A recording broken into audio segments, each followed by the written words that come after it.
কাঁচা আম দিয়ে যদি আচার তৈরি করতে চান তাহলে খুব সহজে এই আচারটি তৈরি করে নিতে পারেন। কোনো রকম তেল দেওয়ার ঝামেলা ছাড়াই খুব সহজে এই আচারটি তৈরি করে নিতে পারবেন।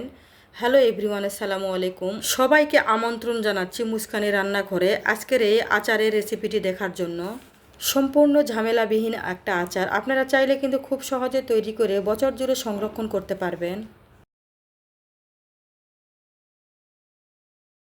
আমি এখানে দুইটা আম নিয়ে নিয়েছি। এই দুইটা আমের ওজনই প্রায় হাফ কেজির উপরে। তো প্রথমে আমগুলো আমি ভালো করে ছিলে নিব।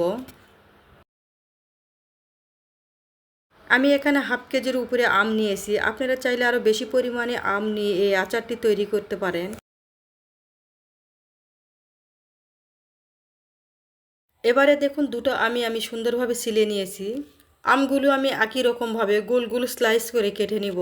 আপনারা চাইলে আপনাদের পছন্দ মতো শেপে আমগুলো কেটে নিতে পারেন। তো দেখতে পাচ্ছেন আমগুলো আমি সুন্দরভাবে স্লাইস করে কেটে নিয়েছি। আমের ভিতরে যেই আটির অংশগুলো থাকে সেগুলো একটা একটা করে আমি বের করে নিব। কাছে বা দূরে, দেশ বা দেশের বাইরে, যে যেখান থেকে আজকের এই ভিডিওটি দেখছেন প্লিজ একটা লাইক দিয়ে ভিডিওটি ফুল ওয়াচ করে নেবেন। আর রেসিপিটি ভালো লাগলে বেশি বেশি ফ্রেন্ডস অ্যান্ড ফ্যামিলিদের মাঝে শেয়ার করে দিবেন। সবগুলো আমের ভিতরের আটির অংশ বেছে নেওয়া হয়ে গেছে, এবার একটা বাটিতে ঢেলে নিব। আর দেখুন স্লাইসগুলো কিন্তু সবগুলো একই রকমভাবে আমি করে নিয়েছি, খুব বেশি মোটাও না আবার খুব বেশি পাতলাও না। এবার এখানে দিয়ে দিব হাফ চামচের মতো লবণ আর দিয়ে দিব 1 কাপ চিনি। আপনারা প্রয়োজন মতো এখানে মিষ্টিটা কম বা বেশি করে নিতে পারেন। হাফ কেজির উপরের আমের জন্য এখানে আমি মেজারমেন্ট কাপ দিয়ে 1 কাপ চিনি দিয়ে দিয়েছি। এই চিনি দিয়ে আমি আচারটি তৈরি করেছি, এটাই আমার কাছে পারফেক্ট মনে হয়েছে। এবার চিনিগুলো ভালো করে আমের সাথে মিশিয়ে নিব। এবার এখানে দিয়ে দিব 1/3 কাপের একটু কম সিরকা বা ভিনেগার। এটি আপনারা চাইলে স্কিপ করতে পারেন। আবার যারা বছর জুড়ে সংরক্ষণ করতে চায় এই আচার, তাহলে তারা সিরকা বা ভিনেগার দিয়ে এই আচারটি তৈরি করে নিতে পারেন। সিরকা বা ভিনেগার দিয়ে এই আচারটি তৈরি করলে বছর জুড়ে সংরক্ষণ করে রেখে দিতে পারবেন। যারা অল্প পরিমাণে এই আচারটি তৈরি করতে চান তারা চাইলেই কিন্তু সিরকা বা ভিনেগারটি স্কিপ করতে পারেন। সম্পূর্ণ চিনিগুলো যখন ভালোভাবে গলে আসবে তখন এই আচারটি আমি তৈরি করে নিব। প্রথমে ফ্রাই প্যানে এই আমগুলো আমি ঢেলে দিলাম, তারপরে এখানে দিয়ে দিব সামান্য পরিমাণে হলুদের গুঁড়া আর দিয়ে দিব হাফ চা চামচ শুকনো মরিচের গুঁড়া। এগুলো কালারের জন্য দিয়ে দিলাম, এগুলো দিলে সুন্দর একটা আচারে কালার আসবে। এবার খুব ভালোভাবে এগুলো মিশিয়ে নিতে হবে।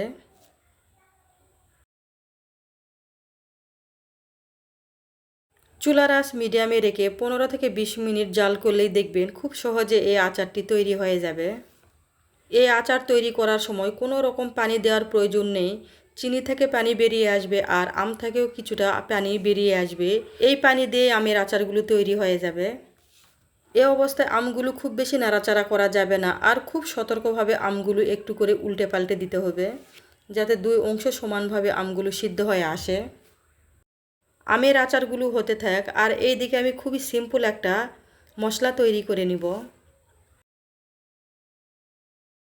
আমি এখানে 3টা শুকনা মরিচ দিয়ে দিলাম। এই মরিচগুলো আমি 1 থেকে 2 মিনিট আগে ভালো করে টেলে নিব। খেয়াল রাখবেন মরিচগুলো যাতে পুড়ে না যায়। আর মরিচগুলো যখনই মুসমুসে হয়ে আসবে তখন এখানে আমি দিয়ে দিব হাফ চা চামচ পাঁচফোড়ন আর হাফ চামচের একটু কম আস্ত জিরা আর দিয়ে দিব হাফ চামচের একটু কম মৌরি বা মিষ্টি জিরা। আপনারা চাইলে এখানে আস্ত ধুনাও দিয়ে দিতে পারেন, আমার হাতের কাছে ছিল না বলে আমি দেইনি, আপনারা চাইলে দিয়ে নিতে পারেন। এই সম্পূর্ণ মশলাগুলো 20 থেকে 25 সেকেন্ডের মতো টেলে নিতে হবে। যখন এখান থেকে সুঘ্রাণ বেরিয়ে আসবে তখনই এই মশলাগুলো নেমে নিয়ে আধ ভাঙা করে ভেঙে নিব। তারপরে আচার উপরে দিয়ে দিব, দিয়ে হালকা হাতে নেড়ে চেড়ে উল্টে পাল্টে দিতে হবে।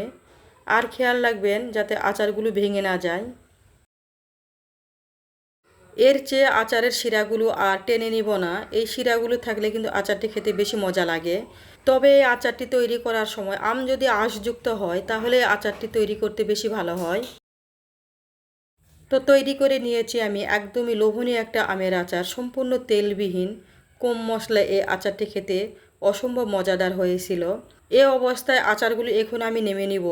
এই আচারগুলো যখন একদম পারফেক্টভাবে ঠান্ডা হয়ে যাবে তখন শিরাগুলো কিন্তু একদম ঘন হয়ে আসবে। আমার চ্যানেলে আরও অনেক রকম আচারের রেসিপি দেওয়া আছে, আপনারা চাইলে কিন্তু দেখে নিতে পারেন। আজ এখানেই বিদায় নিয়ে নিচ্ছি, আমি আবারও আসবো নতুন কোনো রেসিপি নিয়ে। ততক্ষণে আপনারা অনেক বেশি ভালো থাকবেন আর সুস্থ থাকবেন। Thanks for watching. আল্লাহ হাফিজ। আসসালামু আলাইকুম।